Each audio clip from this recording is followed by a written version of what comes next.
Dear son, I have ever had pleasure in obtaining any little anecdotes of my ancestors. You may remember the inquiries I made among the remains of my relations when you were with me in England, and the journey I undertook for that purpose.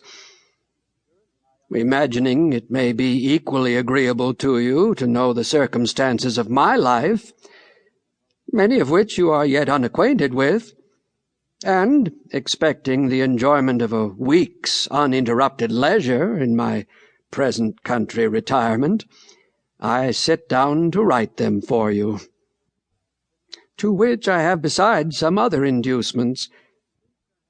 Note, after the words agreeable to, the words some of were interlined and afterward effaced. B. Having emerged from the poverty and obscurity in which I was born and bred to a state of affluence and some degree of reputation in the world, and having gone so far through life with a considerable share of felicity, the conducing means I made use of, which with the blessing of God so well succeeded, my posterity may like to know, as they may find some of them suitable to their own situations, and therefore fit to be imitated. That felicity, when I reflected on it, has induced me sometimes to say that, were it offered to my choice, I should have no objection to a repetition of the same life from its beginning, only asking the advantages authors have in a second edition to correct some faults of the first. So I might, besides correcting the faults, change some sinister accidents and events of it, for others more favorable, but though this were denied, I should still accept the offer. Since such a repetition is not to be expected, the next thing most like living one's life over again seems to be a recollection of that life, and to make that recollection as durable as possible by putting it down in writing. Hereby, too, I shall indulge the inclination so natural in old men to be talking of themselves and their own past actions, and I shall indulge it without being tiresome to others, who, through respect to age, might conceive themselves obliged to give me a hearing, since this may be read or not as anyone pleases. And lastly,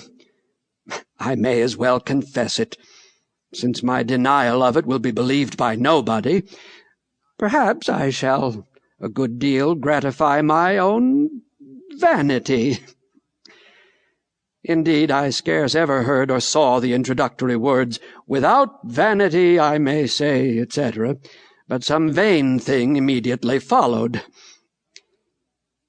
Most people dislike vanity in others, whatever share they have of it themselves,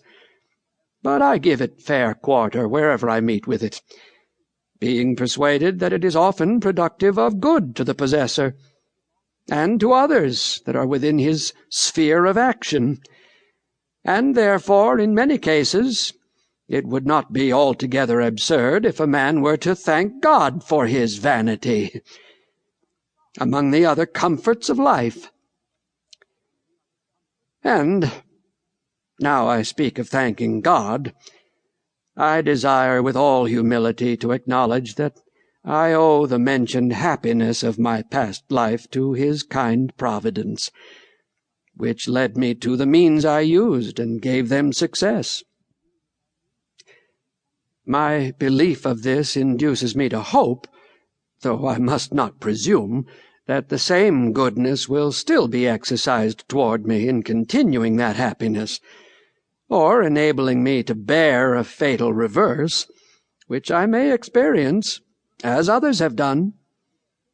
the complexion of my future fortune being known to him only, in whose power it is to bless to us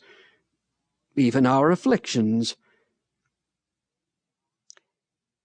The notes, one of my uncles, who had the same kind of curiosity in collecting family anecdotes, once put in